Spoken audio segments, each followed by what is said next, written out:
So my main problem is the original meaning of the speech and press clauses.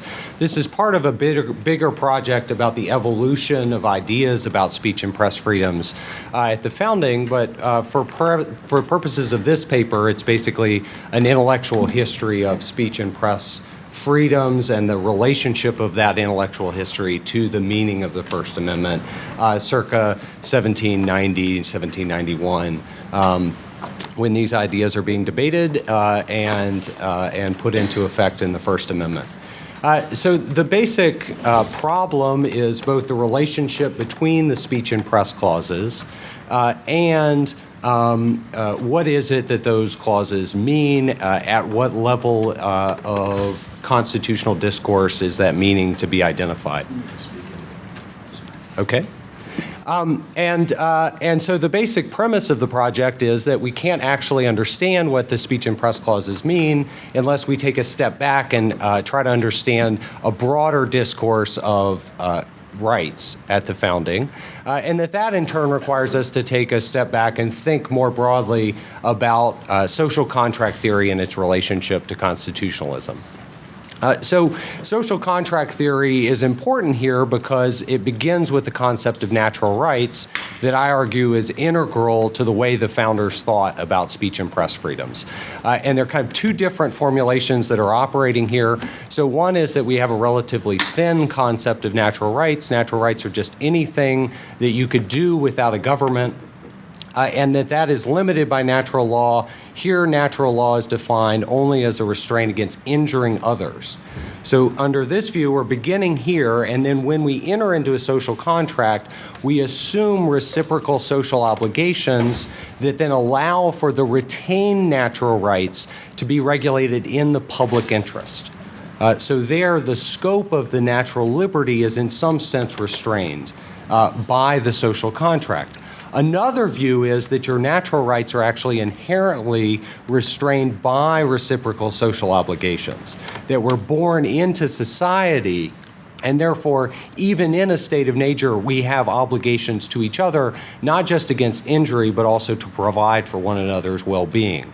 And so on this view, when we enter into a social contract, we're not actually giving up anything. We're just translating the natural liberty into a retained natural liberty that then we are able to regulate in the public interest again. And so although people are talking in very different ways about the scope of retained natural liberty, the end-level conclusion is very similar, which is that natural liberty can be retained in the public interest. Now, additionally, natural liberty can only be restrained with the consent of the people. And so that's an essential condition for the revolutionaries when they're talking about rights to life, liberty, and property in the Declaration of Independence. The notion is that we have these retained natural rights, therefore they cannot be regulated by some other people. They have to be regulated by us. But to assert that you have these natural rights is not an anti-regulatory assertion. So liberty can still be restrained in the public interest, property can still be restrained in the public interest, and so forth. So this is all relevant to this project because speech and printing is clearly a natural right. We know that not only because people say that these are natural rights, but just thinking what is a natural right, it's a thing that we can do in the state of nature without the intervention of a government. Therefore, obviously, speaking and printing are natural rights. Now, what gets tricky is speaking and printing also have some level of legal protection in the customary British Constitution. So, for instance, in 1695, the Licensing Act expires, and it's recognized that people have a customary constitutional right, a positive law right, against being restricted in their printing by a licensing regime. And so this is a right that translates your natural liberty, your right to print, into a rule about what the government can or can't do, about what it has to do or what it cannot do. So that's a positive right. That's a right about the content of law. It's not a more abstract concept of a retained natural right, that just this liberty interest that can be restrained in the public interest. And so one of the challenges of sorting through all the founding era evidence, and one of what I think is a significant problem with the literature, is that people either are operating on the assumption that all of these discussions are legal discussions, they're about the content of law, about what the government is or isn't allowed to do under the customary British Constitution, or later under the American state and federal constitutions.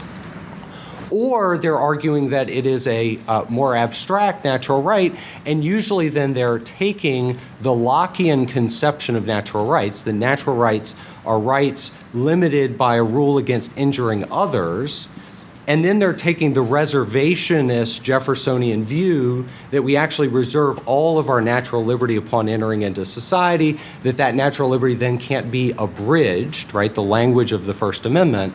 And that leads to a very strong libertarian notion of the First Amendment, which is a categorical denial of federal authority, at least against any sort of restriction of speech that isn't directly abridging the rights of others. And so I want to take on that position, and I want to take on the position that all of these discussions are actually about the content of law. And so the way that I do that is to say that there is actually a lively founding era discourse about translating natural rights into positive law. And not only is that debate lively, but it's also deeply contested. There are different views at the founding about how we take natural rights and turn them into determinate, or at least more determinate, legal restraints on government. So one view is that we look to the content of the customary British Constitution.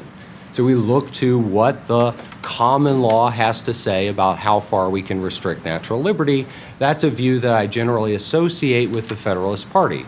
It's the position that Federalists are taking in the late 1790s. And so we have all sorts of assertions in the late 1790s by Federalists about there being governmental authority not only to restrict natural liberty and the public interest, but that what that allows or disallows the government to do is to be determined by common law, to be determined by artificial reason, the reason of the law. By contrast, we have a different understanding among some Jeffersonians that there is a less lawyerly way that we should go about determining the content of retained natural rights, that retained natural rights are rights that are regulable in the public interest, and that it's not up to lawyers to determine what the public interest allows or disallows. And so now we have, under this view, a vibrant public conversation about how far retained natural liberty should or shouldn't be restrained under law. They're making all sorts of legal assertions, but those are just the conclusions of a process of reasoning about what the public interest does or does not require.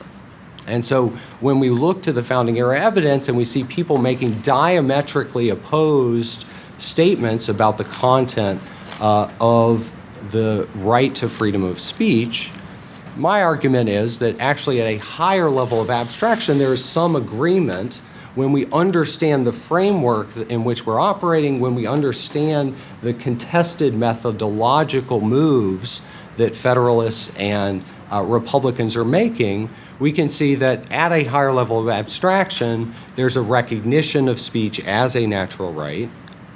And then there are contested implications of that.